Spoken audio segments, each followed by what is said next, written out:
Jake Morrison wiped his sweaty hands on his jeans as he walked through the bright white halls of Station Epsilon 7. The space station was huge, bigger than any building he had ever seen on Earth.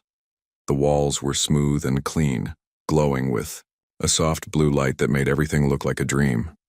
He was not alone. Amy Rodriguez walked next to him, her red hair tied back in a ponytail. She kept checking the small bag she carried over her shoulder. Kevin Brooks was on Jake's other side, carrying a glass box that hummed quietly. All three humans looked nervous but excited. "I can't believe we're really here," Amy said, her voice quiet in the big hallway. "A real alien space station." Jake nodded. His backpack felt heavier than usual, but not because of books. Inside was a special home he had built for his best friend, Buddy. The small rat was probably sleeping right now, safe and warm in his little space. Other students walked past them in the halls. Jake tried not to stare, but it was hard. Some of the aliens looked like tall, thin glass sculptures that sparkled when they moved. Others wore big tanks of water around their bodies and had fins instead of hands. There were also some that looked like walking trees with bark for skin and leaves growing from their heads. All of them gave the humans a wide path as they walked by. Jake heard whispers in languages he did not know, but the tone was clear. The aliens were talking about them, and they sounded worried. "Why do they all look scared?" Kevin asked, adjusting his grip on the glass box. Inside, a small dragon-like creature sat under a warm light. "Because we're from Earth," Amy said. "Remember what they told us in training? Our planet is listed as a Class 12 death world. Most aliens think we're dangerous." Jake thought about this. Earth was dangerous, he supposed. There were storms that could destroy cities, animals that could kill you, and diseases that spread fast, but he had lived there his whole life. It was just home to him. They reached the main classroom area. The ceiling was so high that Jake had to tilt his head back to see the top. Windows showed the stars outside, and a big blue planet that must be Centauri Prime. The peaceful world looked beautiful from up here, with white clouds covering green and blue land. Professor Vextor stood at the front of the room. He was one of the crystal aliens, tall and thin, with light moving inside his clear body. When he spoke, a small device on his chest changed his musical sounds into words the humans could understand. "Welcome, students from the world called Earth," the professor said. His voice sounded like wind chimes. "We are honored to have you here. This is the first time our university has hosted beings from your unique planet." Jake, Amy, and Kevin sat in the front row. The other alien students sat much farther back, leaving empty seats around the humans like they were radioactive. "I trust your companion animals are comfortable?" Professor Vextor asked. "We were told you needed to bring them for emotional support. This is not something we understand well, but we want to help you feel at home." Amy smiled and patted her bag gently. "They're doing great, thank you. Luna is probably wondering where we are right now." A student behind them made a sound like glass breaking. Jake turned around and saw one of the crystal aliens shaking, light flashing inside its body in what looked like panic. "Did she say the creature is wondering?" the alien asked in a high voice. "It thinks?" "Of course she thinks," Amy said, looking confused. "All animals think. Luna is very smart." More whispers filled the room. Jake could not understand the words, but the fear in them was clear. He looked down at his backpack. Buddy was just a rat. A small, friendly rat who liked to ride on Jake's shoulder and eat bits of fruit. Why would anyone be scared of him? Professor Vextor raised one of his crystal arms. "Please, students, let us remember that our guests come from a very different world. Their ways may seem strange to us, but we must try to understand." "But Professor," said one of the tree-like aliens, "their planet is famous for its predators. The creatures they bring must be weapons of some kind." Kevin laughed, which made several aliens jump. "Weapons? Spike isn't a weapon. He's lazy. All he does is sleep under his light and eat vegetables." "It consumes plant matter?"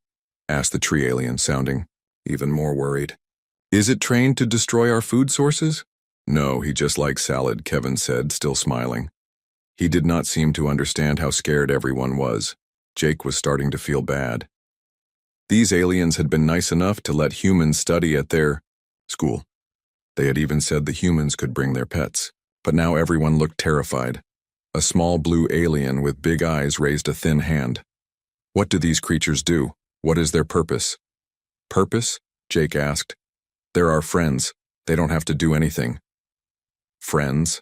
The blue aliens. Big eyes got even bigger. You form social bonds with other species? Willingly?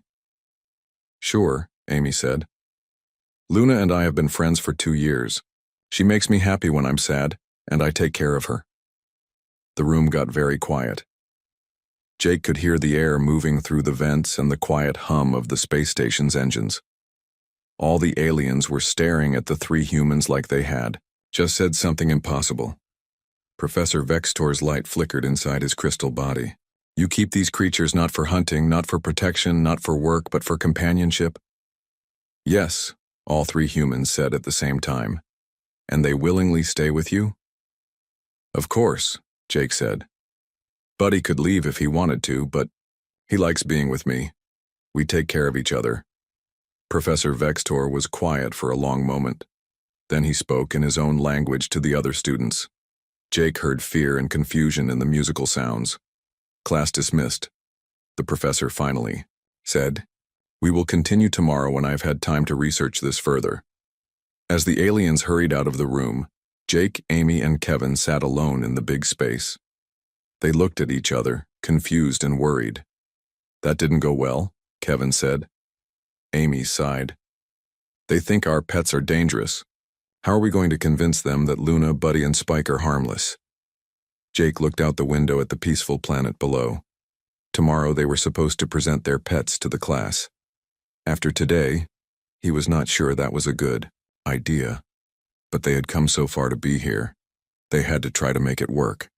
He just hoped nobody would get hurt when the aliens met their dangerous pets face to face. The next morning came too soon. Jake woke up in his small room on the station and checked on Buddy right away. The little rat was awake, cleaning his whiskers with his tiny paws. He looked up at Jake with bright black eyes and made a soft squeaking sound. Hey there, Buddy, Jake said quietly. Today's the big day. Try not to scare anyone, okay? Jake met Amy and Kevin in the hallway outside their rooms. Amy looked tired and Kevin was yawning. None of them had slept well. Luna kept me up half the night, Amy said. She could tell I was nervous. She kept trying to comfort me by bringing me her favorite toy. Spike didn't care about anything, Kevin said. He just slept under his heat lamp like always. I wish I could be that calm. They walked to Professor Kelema's xenobiology class. This professor was different from Professor Vextor. She was small and soft-looking, with gray fur and big round eyes. Her species had evolved from animals that were hunted by predators, and it showed. She jumped at sudden sounds and always sat near the door. The classroom was smaller than yesterday's and it was packed. Word had spread about the humans and their mysterious creatures. Students from all over the station had come to see what would happen. Jake counted at least 6 different alien species in the room. The crystal beings sat in the back, their bodies flickering with nervous light. The tree aliens clustered together near the windows. The water tank aliens bobbed around their section, making bubbling sounds. There were also some new faces. Small, fuzzy creatures that looked like rabbits and tall, thin aliens with too many arms. Welcome, students, Professor Kelma said in a voice so quiet they had to lean forward to hear her. Today we will learn about interspecies relationships through direct observation. Our human guests will show us their companion animals. A shiver went through the room. Several aliens moved their chairs farther from the front.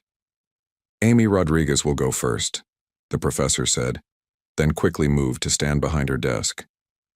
Amy stood up slowly. She reached into her bag and carefully lifted out a small travel carrier. Through the clear front, Jake could see Luna inside, alert and curious. This is Luna, Amy said, opening the carrier door. She's a ferret. They're very social animals, on Earth, and they love to play. Luna poked her head out of the carrier, sniffing the air. Her small nose twitched as she took in all the new smells. Then she climbed out completely and sat on the desk, looking around at all the watching aliens. The reaction was instant and terrible. One of the rabbit-like aliens screamed and dove under his desk. The crystal being started flashing bright red, Lights. The tree aliens began making creaking sounds like breaking wood. Predator, shouted a water tank alien, bubbles streaming from his breathing device. Look at those eyes. They face forward. Luna, confused by all the noise, stood up on her back legs to get a better look around. This made things much worse. It's scanning for targets, yelled one of the many-armed aliens. Classic hunter behavior. Professor Kelma had gone completely still behind her desk. Her big eyes were locked on Luna, and she was breathing very fast. Please, everyone calm down, Amy said, but her voice was lost in the noise. She's harmless, watch. Amy pulled a small toy out of her bag, a tiny stuffed mouse. She dangled it in front of Luna, who immediately pounced on it, grabbed it in her mouth, and began shaking it back and forth. The screaming got louder. It's demonstrating a kill technique, one of the crystal beings shouted, on a replica of its natural prey. The human is training it, added a tree alien. She's showing it what to hunt. Luna, having killed her toy mouse to her satisfaction, dropped it and began to explore the desk. She was curious about everything. The professor's papers, a cup of water, a small plant in a pot. Her movements were quick and smooth, the way ferrets always moved. To the watching aliens, it looked like a predator searching for victims. Amy tried again.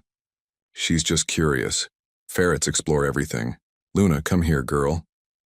Luna bounded over to Amy and climbed up her arm to sit on her shoulder. She nuzzled Amy's cheek affectionately, making small, happy sounds. The room fell silent except for heavy breathing and the sound of someone crying.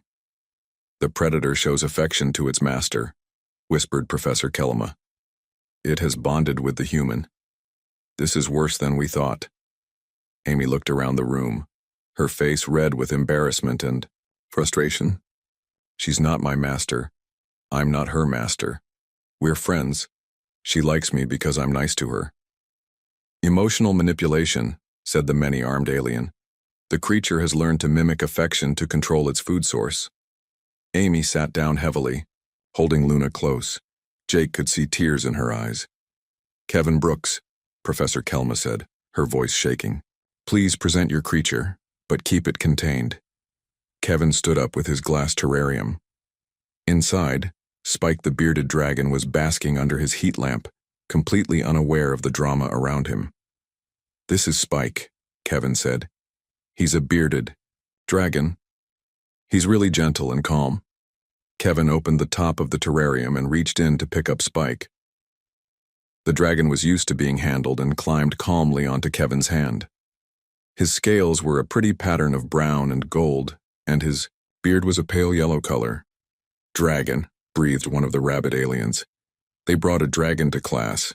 It's not that kind of dragon, Kevin said quickly. He's small. He eats mostly vegetables. He's never hurt anyone. But as he spoke, Spike opened his mouth in a big yawn. His mouth was pink inside, and his small teeth showed clearly. The room erupted again. Aliens were climbing over each other to get to the exits. Two of the crystal beings actually cracked from the stress, light leaking out of the breaks in their bodies. Fangs! Someone screamed. Poison fangs! No, no, Kevin said, getting desperate. He doesn't have fangs. These are just normal teeth. Look, I'll show you what he eats. Kevin pulled a piece of lettuce from a container in his backpack. He held it out to Spike, who saw the green leaf and immediately shot out his tongue to grab it. Spike's tongue was pink and sticky, and it moved faster than the eye could follow. To feed himself, he had to shoot it out, grab the food, and pull it back into his mouth. The aliens saw a lightning-fast striking weapon. Bioweapon, shrieked a tree alien. Projectile tongue with adhesive properties. Designed for capturing prey at a distance, added a water tank alien. Professor Kelma hit the emergency button on her desk. Loud alarms began blaring throughout the station. Red lights flashed in the hallways. All students evacuate immediately, she announced through the intercom system. Containment breach in xenobiology lab. Repeat containment breach. This is not a drill. Students poured out of the classroom, pushing and shoving in their panic to get away. In less than a minute, only the 3 humans were left, sitting with their confused pets. Luna was hiding in Amy's hair, scared by all the loud noises. Spike had gone back to sleep in his terrarium. the lettuce still hanging from his mouth. Buddy was quiet in Jake's backpack, probably wondering why everything was so loud. "Well," Jake said into the sudden quiet, "I guess it's my turn." Amy looked at him with wide eyes. "Jake, don't. If they're this scared of Luna and Spike, what are they going to think of a rat?" Jake thought about this. Rats had a bad reputation even on Earth. People were afraid of them because of old stories about disease and plague. If humans were scared of rats, what would aliens think? The classroom door opened and armed security guards ran in. They wore heavy armor and carried weapons that hummed with energy. Behind them came a huge alien that looked like it was made of metal and stone. "I am Commander Zirnak," the big alien said in a voice like grinding rocks. "You will surrender the bioweapons immediately, or we will be forced to take action." Jake looked at his backpack where Buddy was peacefully sleeping. Amy held Luna, who was just trying to understand why everyone was so upset. Kevin cradled Spike's terrarium protectively. "They're not bioweapons," Jake said quietly. "They're our friends." Commander Zirnak's metal face showed no expression. "That makes them even more dangerous." The security guards raised their weapons. The three humans sat in their chairs, holding their small, harmless pets, and wondered how everything had gone so very wrong. The security guards surrounded the three humans, their weapons pointed at the small animals. Commander Zirnak stepped closer, his metal boots making loud clanking sounds on the floor. Up close, he was even more frightening. His body looked like it was made from dark steel and black rock with glowing red eyes that never blinked. "Do not move," the commander said. "Any sudden action will be seen as hostile." Jake wanted to laugh, but he was too scared. Hostile? Buddy was sleeping. Luna was trying to hide in Amy's hair. Spike was still chewing his piece of lettuce. These were the least hostile creatures in the galaxy. "Commander," Amy said carefully, "I think there's been a misunderstanding. Our pets aren't dangerous, they're just small animals from Earth." "Small?" Commander Zirnak looked at Luna, who peeked out from Amy's red hair with curious black eyes. "That predator weighs at least 2 pounds. On most worlds, that would make it an apex hunter." 2 pounds? Kevin said in disbelief. "My little sister weighs more than Luna." The commander's red eyes focused on Kevin. "You have offspring that outweigh your attack animals? How large do humans grow?" Before Kevin could answer, more alarms started blaring. Different tones this time, higher and more urgent. The lights in the hallway changed from red to purple. "Station-wide evacuation protocol activated," announced a calm voice over the intercom. "All non-essential personnel report to emergency pods. This is not a drill. Repeat, this is not a drill." Through the classroom windows, Jake could see small ships launching from the station. The emergency pods were packed with aliens fleeing what they thought was a deadly threat. Some of the crystal beings were so panicked they were flashing like strobe lights as their pods flew away. "Sir," one of the guards said to Commander Zirnak, "we're getting reports from all over the station. 17 different species have requested immediate evacuation. The Zentari government is asking if we need military support." "Military support?" Jake said weakly. "For Luna?" As if she had heard her name, Luna poked her head out further and made a small chirping sound. It was the noise ferrets made when they were happy and wanted attention. 3 of the security guards took a step back. "It's trying to communicate," one of them whispered. "Intelligent bioweapon confirmed." Amy closed her eyes and sighed. "She wants me to pet her, that's all. She's being friendly." "Requesting physical contact with its handler," Commander Zirnak noted. "Advanced psychological manipulation tactics." The classroom door opened again, and Dr. Helen Carter rushed in.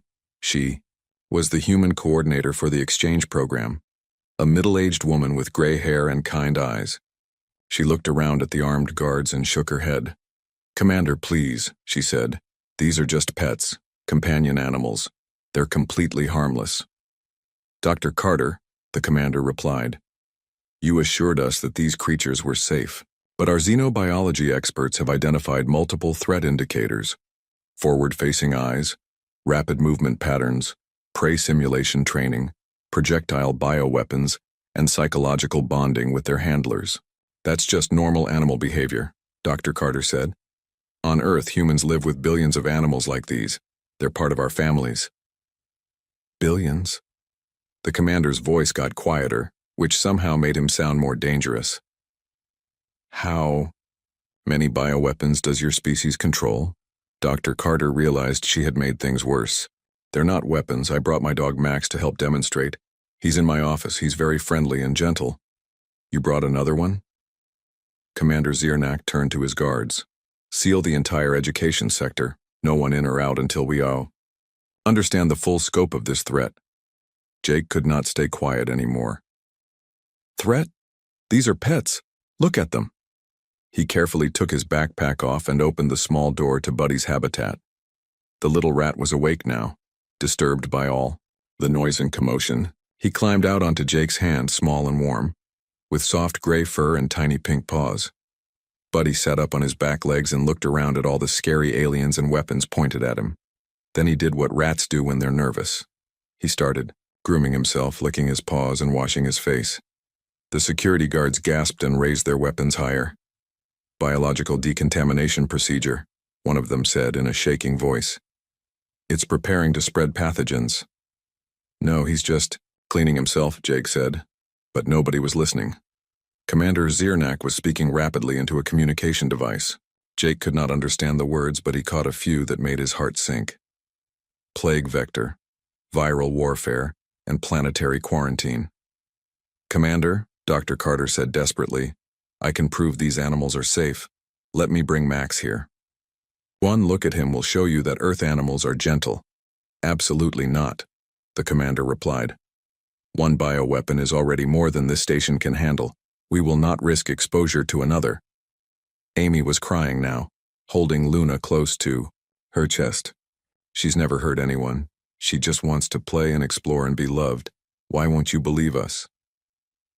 Because you come from a death world, Commander Ziernak said bluntly. Your planet is famous throughout the galaxy for its deadly creatures. Predators that hunt in packs. Parasites that eat their hosts from inside. Plants that can kill with a touch. We know about Earth humans. We know what lives there. But we live there too, Kevin said. Right next to all those dangerous things. We're not dangerous ourselves. The commander looked at Kevin like he had said something insane. You live among apex predators and deadly plants and consider this normal. You have turned some of these creatures into companions and brought them to our peaceful station. And you expect us to believe you are not dangerous? Before anyone could answer, the intercom crackled again. Commander Ziernak to the bridge immediately. We have a situation. The commander looked around the room one more time. Guard these creatures carefully. Do not let them out of your sight. If they make any aggressive moves, contain them immediately. He left with half the guards. The remaining ones kept their weapons ready, watching every tiny movement the pets made. Buddy finished washing his face and curled up in Jake's palm for a nap. Luna peeked out at the guards and made another soft chirping sound, hoping someone would play with her. Spike had fallen asleep under his heat lamp. The lettuce finally swallowed. This is insane, Amy whispered. They're treating our pets like they're going to destroy the galaxy. Maybe to them, they are, Dr. Carter said sadly. Most species in the galaxy evolved on peaceful worlds. They don't understand predators, even small ones. They don't understand the concept of taming dangerous creatures and making them into friends. Jake looked down at Buddy, who was snoring quietly in his hand. Dangerous? He's afraid of loud noises. He hides when I vacuum the carpet. To them, that just proves he's smart enough to avoid detection, Dr. Carter said. Every natural behavior your pets show gets interpreted as a threat. Outside the windows, more evacuation pods were launching. The station was emptying fast. Soon, only the most essential personnel would be left, along with the security forces trying to contain 3 small animals from Earth. Jake had dreamed of coming to space, of learning from alien teachers and making friends with beings from other worlds. Instead, he had started what might be the galaxy's first interspecies war over a rat who liked to sleep in people's pockets. What happens now? Kevin asked. Dr. Carter did not answer. She was looking out the window at the evacuation pods flying away from the station, Carrying aliens who were probably telling everyone they knew about the terrible bioweapons the humans had brought to their peaceful school. The story would spread from world to world, growing more frightening with each telling. Soon, the whole galaxy would know about the dangerous creatures from the death world called Earth, and it had all started with a ferret who just wanted someone to play with her. 2 hours later, the classroom had become a prison. More guards had arrived, along with scientists in protective suits who stood as far away as possible while taking readings with strange devices. The humans sat in their chairs, still holding their pets, while the aliens treated them like they had brought nuclear bombs to show and tell. Jake was getting angry. Buddy had done nothing but sleep, groom himself, and sniff around curiously. But every time the little rat moved, alarms beeped and the guards tensed up. "This is stupid," Jake said for the 10th time. "He's just a rat."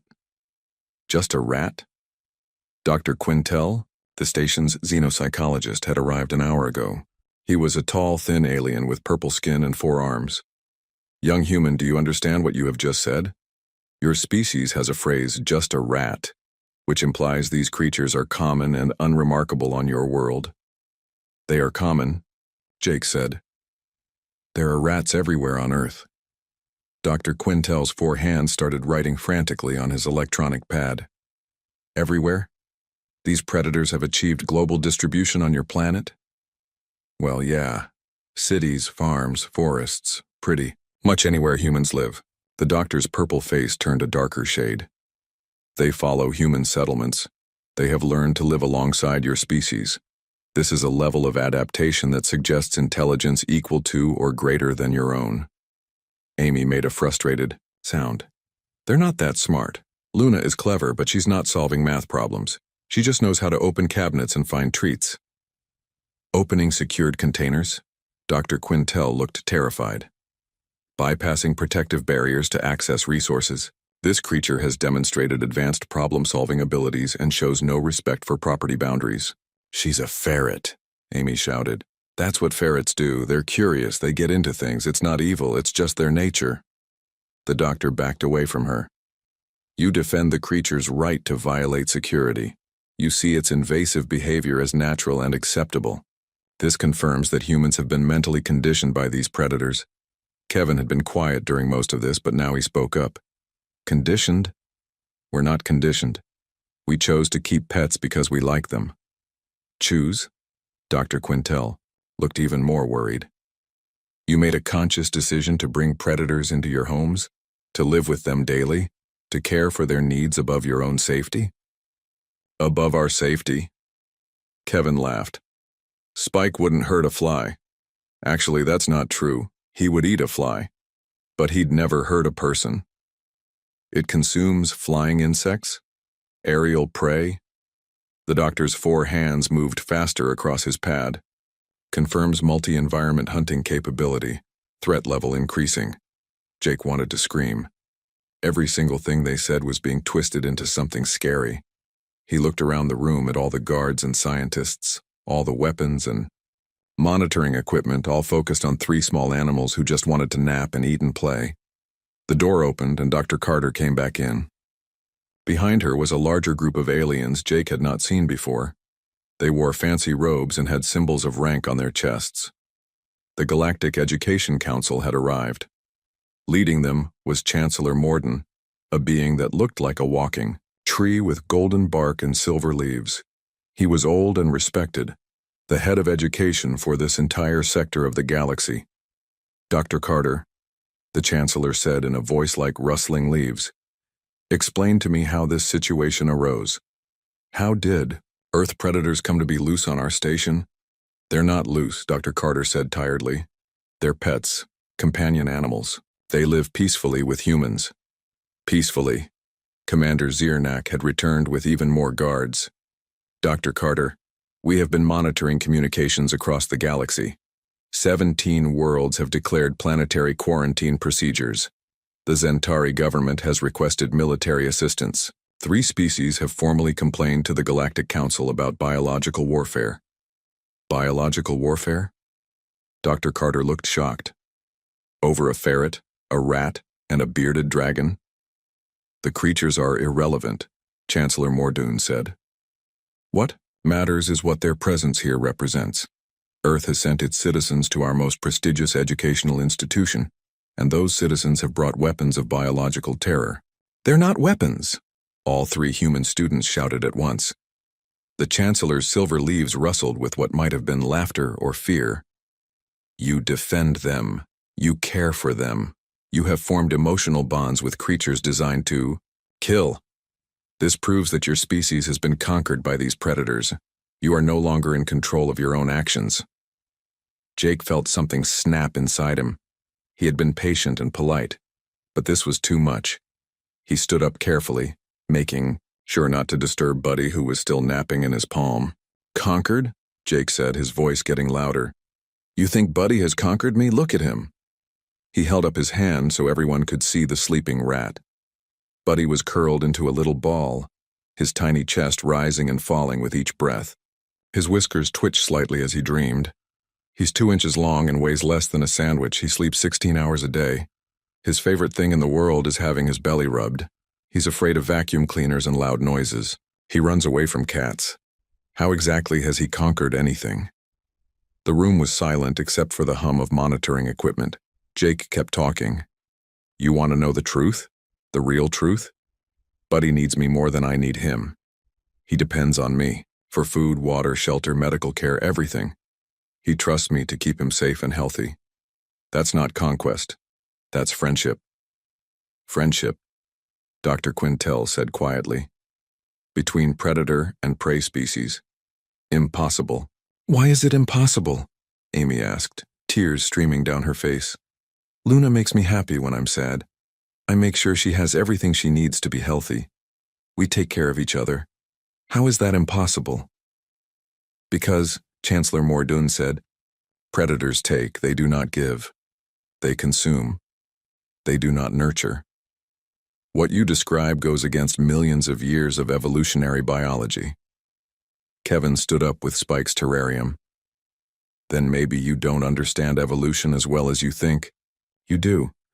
Maybe Earth is different from your worlds. Maybe we learned something you haven't. Learned what? Commander Ziernak demanded. That being different doesn't have to mean being enemies, Kevin said simply. That predator and prey can become friends if they choose to trust each other. The aliens looked at each other, communicating. In languages the humans could not understand. Jake heard fear in their voices, but also something else. Confusion. Uncertainty. Dr. Quintel spoke first. If what you say is true, if these creatures genuinely care for your well-being, then you represent something unprecedented in galactic history. A symbiotic relationship between species that should be enemies. Or, Commander Ziernak said grimly, they represent the most sophisticated form of mental manipulation ever encountered. Predators that have learned to control their prey so completely that the prey believes it is the predator's friend. Jake looked down at Buddy, who had woken up and was grooming his whiskers. The little rat looked up at Jake with bright, trusting eyes, then climbed up his arm to sit on his shoulder, the way he always did when he wanted to see what was happening. Every alien in the room took a step back. The bioweapon has moved to attack. Position, one of the guards reported. Jake wanted to laugh and cry at the same time. Attack position? He's sitting on my shoulder because he likes to be tall. He does this every day at home. But he could see it was hopeless.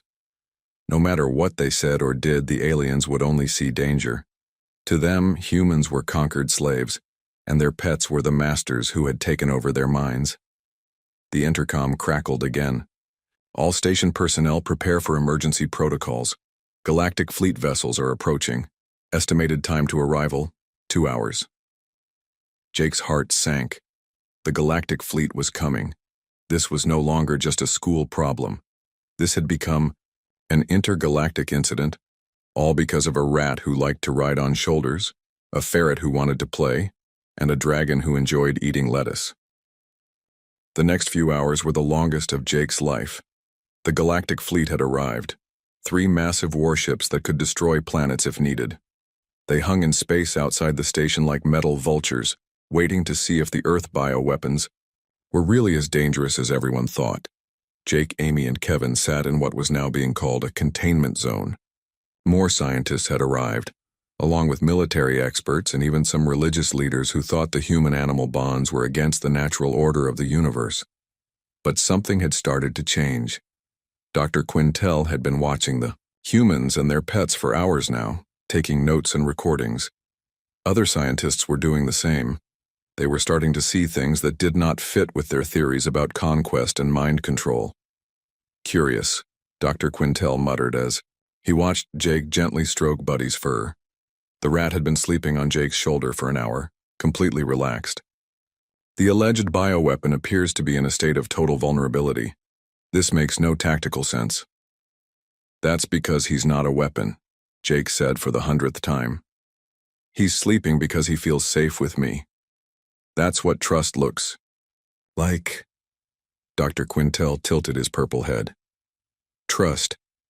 You use this word often. Define it for me. Jake thought about this.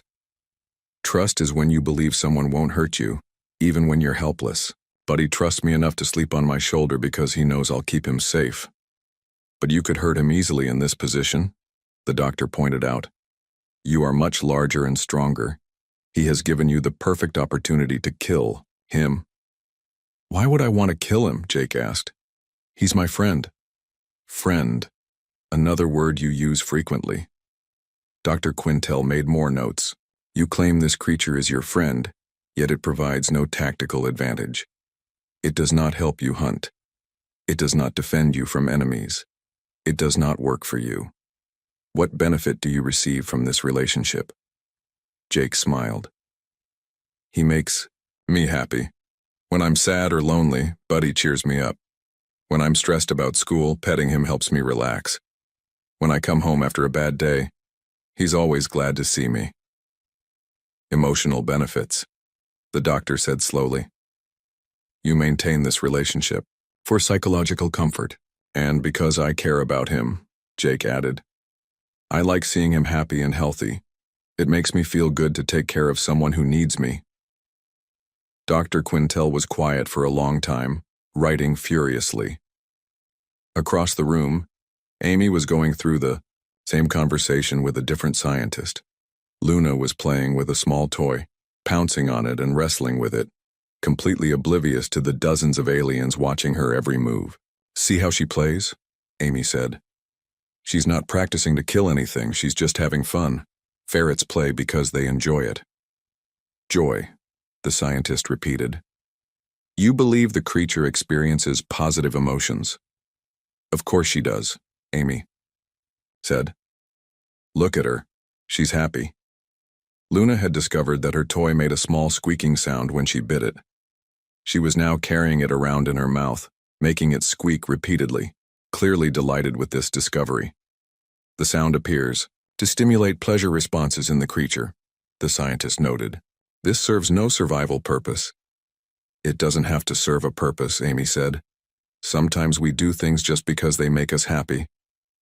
Kevin was having similar discussions about Spike, who was now awake and basking under his heat lamp.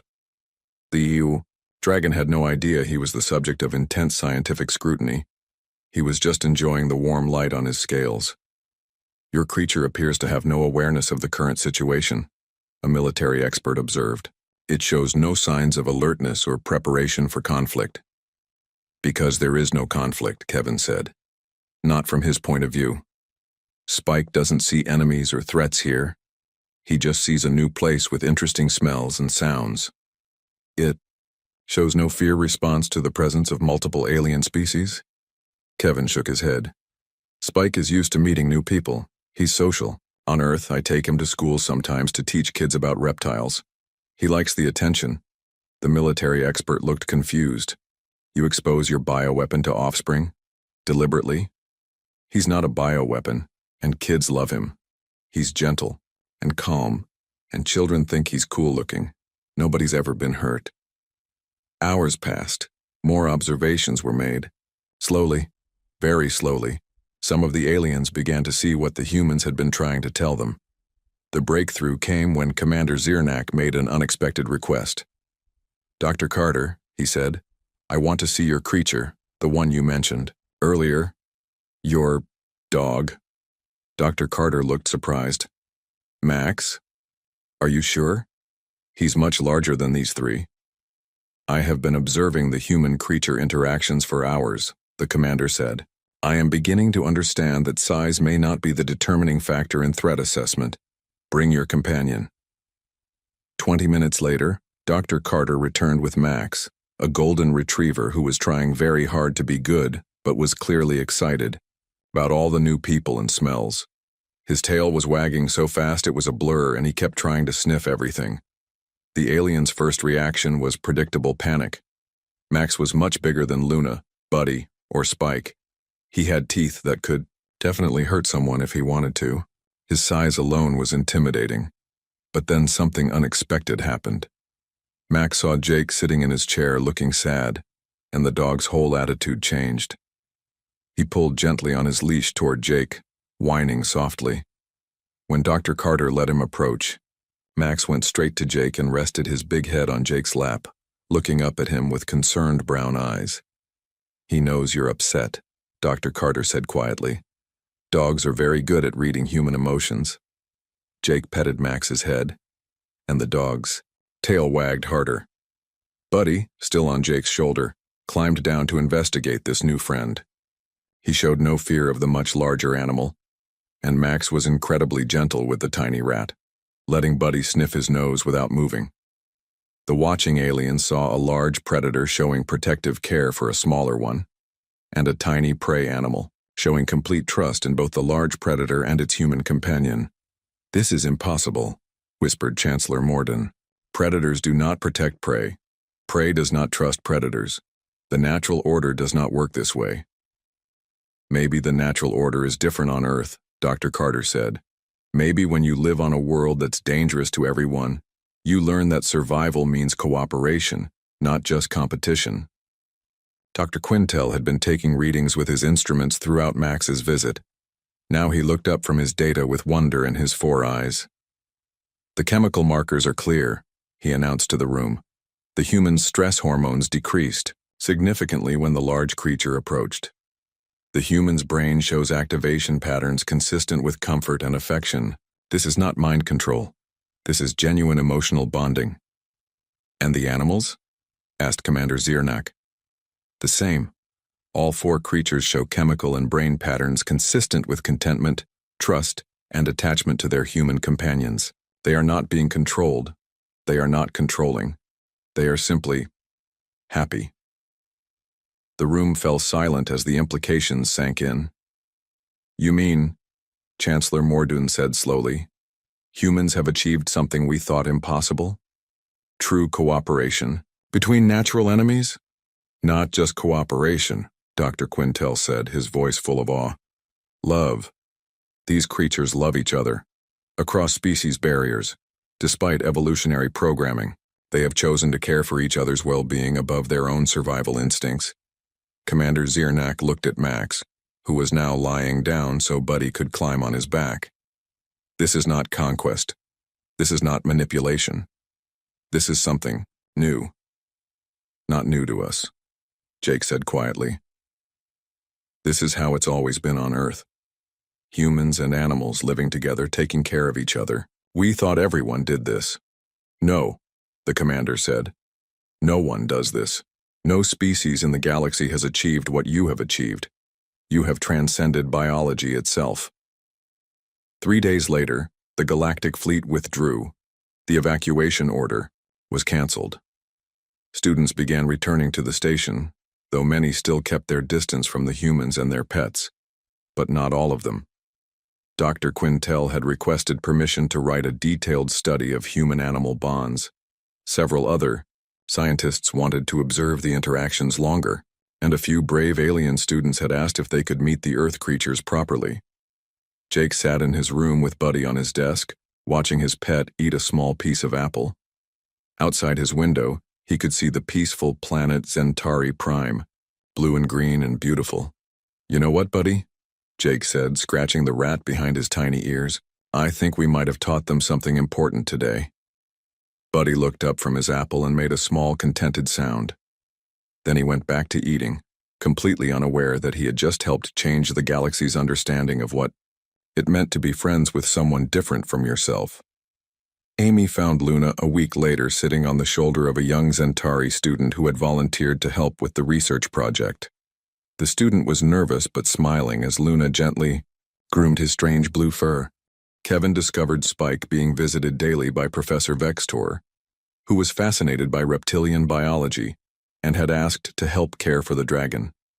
The crystal being and the bearded dragon would spend hours together, both basking under Spike's heat lamp. And Max became the unofficial therapy dog for homesick alien students, somehow knowing exactly who needed comfort and when to provide it. The humans had come to space to learn about alien cultures. Instead, Tiao died